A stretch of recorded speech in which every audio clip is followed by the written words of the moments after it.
책자랄 편집자들이 여러분들의 고민에 알맞은 책을 처방하는 시간. 안녕하세요. 혜진, 화진의 책 처방 진행을 맡은 한국문학팀 김하진입니다. 안녕하세요. 한국문학팀 박혜진입니다.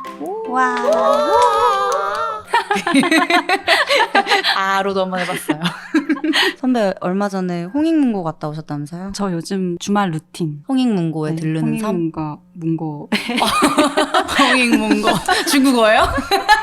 홍익문고를 가죠. 자주 가고 있습니다. 왜 요즘은 홍익문고가 좋아지셨어요? 가면 온라인 서점으로 책 보는 거랑은 좀 달라요. 온라인 서점은 한꺼번에 쫙 보여지고 정보량이 너무 많고 그렇잖아요. 근데 서점에 가면 꼭 그렇진 않아서 이제 맞아. 구간들이랑 신간들 같이 볼 수도 있고 이래서 시간을 보낼 겸 책을 볼 겸 종종 가죠. 많이 사세요? 빈손으로 나오진 않는 것 같아요. 가면 또 사게 되고. 저는 오히려 온라인에서 담을 때는 엄청 고민하거든요. 내가 책을 56,000원어치 살 필요가 있나?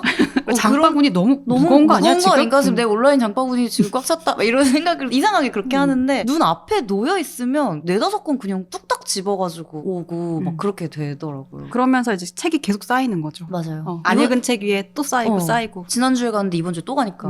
그러면 오늘 사연의 주인공도 비슷한 고민을 가지고 계신다고 하는데 사연을 들어보도록 할까요? 김민경님의 사연입니다. 저는 책 구매 중독입니다. 집에 안 읽은 책이 산더미인데 계속 책을 사요. 심지어 요즘 책태기가 와서 책도 잘 안 읽는데 사기는 계속 삽니다. 이번 달은 진짜 책 안 사야지 하고 다짐했는데 좋아하는 작가님 신간이 나와서 사고 이것만 사고 안 사야지 했는데 또 다른 작가님 신간이 나와요. 거기다가 초판 한정 양장이나 사인본이다? 이건 못 참지 하고 또 삽니다. 통장에 돈이 남는 달이 없어요. 어떻게 하면 책에 대한 소유욕을 줄일 수 있을까요? 줄이지 마세요. 그래. 줄이지 마세요. 줄이지 마세요. 초판 한정 양장? 사야죠. 사야죠. 사인본? 사야죠. 저희는 이렇게 신간을 사주시는 분들이 많아야 좋으니까. 먹고 살고 네. 기분도 좋고. 네. 내심은 그런 것이지만 친구의 마음으로. 맞아요. 그리고 우리도 같이 경험하고 있는 일들이기 때문에 고민을 같이 해보죠. 왜 그런 걸까요? 이거는 김민경님 사연에 국한된 것만은 아닌 것 같고 저희도 되게 비슷하잖아요. 그렇죠? 저도 사지만 읽는 책이 60%가 되려나? 그러니까 나머지 한 40%는 진짜 안 읽거나 다 안 읽은 책은 너무 많죠. 그리고 살 때의 기세와 책이 도착했을 때의 기세가 현저히 달라져서 그치. 이게 사용성이 높아지는 것도 아닌데 책은 희한하게 사고 나면은 뚝 떨어지잖아요. 뚝 떨어지는 것도 있죠. 정말 마법 같아요. 책을 보면 책을 좋아하는 사람들은 막 갖고 싶고 내가 이거 읽지 않더라도 봐야 할 것 같은 생각이 작동하는 거니까 사게 되는데 알면서도 또 사게 되는 맞아요. 책 덕후들의 비극이긴 하죠. 근데 저는 이 사연 중에 심지어 요즘 책태기가 와서 책도 잘 안 읽는데 사기는 계속 삽니다. 이거 있잖아요. 다른 말이 아니라고 생각하는 게 이게 책태기인 것 같아요. 그냥 사는 건 계속 사는데 즐거움이 사라진 상태. 근데 관성만 남아서 하던 행동은 계속 반복하는. 그러니까 처음부터 이러진 않으셨을 테고 책을 읽는 걸 좋아하니까 독서가가 됐을 거고 근데 지금은 사기만 하고 읽는 게 잘 안 된다. 그럼 지금이 좀 책태기일 수 있다. 그쵸. 지금 상황에 대해서는 책태기로 진단. 맞습니다.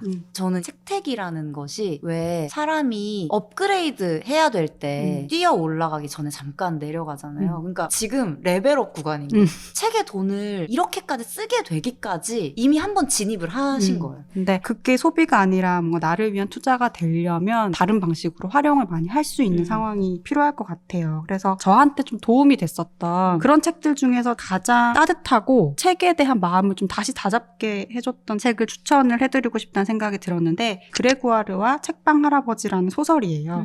프랑스 작가인 마르크 로제가 썼던 책이고 마르크 로제는 나이가 많으신 할아버지의 이미지를 갖고 계신 분인데 오랜 시간 동안 낭독을 했었던 분이에요. 이 소설책도 낭독에 대한 책이라고 할 수 있어요. 그러니까 주인공은 18살 청년 그리고 요양원에 있는 할아버지 이렇게 두 사람이 주인공이에요. 근데 18살 청년은 바칼로레아 시험을 본 거죠. 그럼 보통 한 80%는 통과를 해서 대학을 가고 나머지 20%는 통과를 하지 못하는데 그 20%에 아유 저런.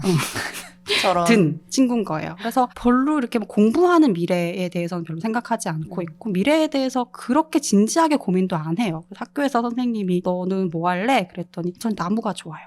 이렇게 얘기를 하는 거예요. 그 말이 아니잖아. 근데 엄마가 또 인맥이 좀 있었던 거지. 오. 시청에 아는 사람이 있어서 이렇게 이렇게. 낙하산 이렇게 낙하산으로 해서 자리를 하나 마련을 해줘요. 근데 거기 들어가서 일을 하게 되는데 그게 요양원에서 각종 그러니까 전문성이 없는 사람이 할 수 있는 모든 일 한마디로 이제 허드렛 일을 이제 이 친구가 다 하게 되는 거예요. 근데 들어가 봤더니 다 책방 할아버지라고 부르는 할아버지가 있는 거예요. 근데 이 할아버지는 곁가지 문학이라는 서점을 오랫동안 운영을 하다가 7년 전에 그 서점을 접고 이제 요양원에 들어와 있는데 눈도 녹내장이 와서 어둡고 손도 막 떨리고 책을 읽을 수가 없어요. 파킨슨병도 갖고 있는 거예요. 근데 이제 그 할아버지가 이 친구한테 하루에 1시간만 나한테 와서 책을 읽어줘.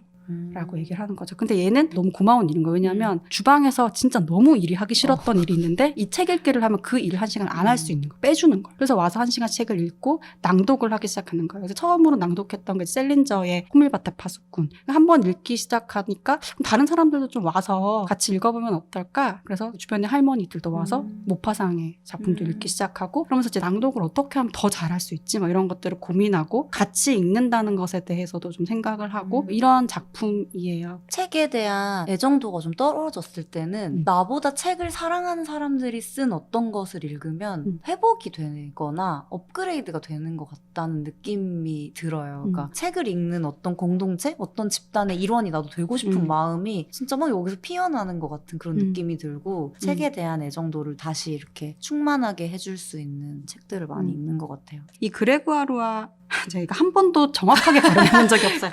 그레고아루와 책방 할아버지에 나왔던 비유 중에 너무 아름다웠던 비유가 생각이 나는데 책과 그걸 읽는 사람의 관계를 꼭대기와 골짜기에 비유를 해요. 그러니까 책이라는 게 인간의 영혼, 인간 정신이 사실 빚은 어떤 하나의 텍스트인 거죠. 산의 정상 꼭대기, 거기에 반짝반짝 빛나는 어떤 한 점 같은 거. 그리고 인간의 삶은 어둡고 저 밑에 있는 골짜기들에 있는데 이 골짜기와 꼭대기 사이에 무수히 많은 길들이 있고 그 길을 자기가 어떻게 만들어 갈지는 각자가 만드는 거다라고 이야기를 하는데 자신의 어떤 고민과 시련의 한 결정체인 거잖아요. 책이라는 게. 그 경험을 한 사람들과 안 한 사람들, 꼭대기를 가지고 있는 사람과 아닌 사람들은 정말 많이 다를 것 같아요. 그 안에서 되게 많은 길들을 각자가 만들겠지만 그래서 책을 읽는다는 게 되게 근사한 일이고 근사한 삶을 만들어내는 방법일 수 있겠다라는 생각이 드는 비유였어요. 선배 한 12,000봉 정도 가지고 계시겠네요.